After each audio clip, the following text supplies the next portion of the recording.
האוטובוס הישן. האוטובוס הישן עוד של מלחמת ירושלים בירושלים.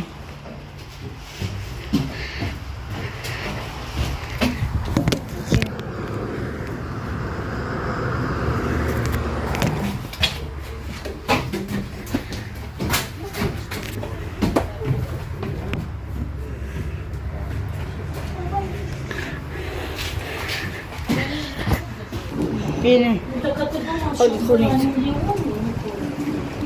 אתה יודע שאני הייתי בתוך הבניין ששם, זה היה מאוד מאוד רחוק.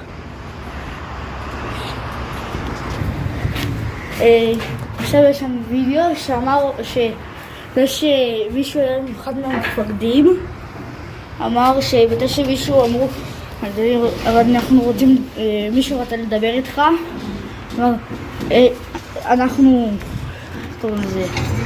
נתקפנו, אז אני פשוט מפתלת את המכונית ואפילו לא הספיק להגיד משהו. זו מכונית דווקא האחרונה פה שאני מבין. כן, האחרונה. מכונית. ומתי שהתקרנתי לבניין, הבניין הזה.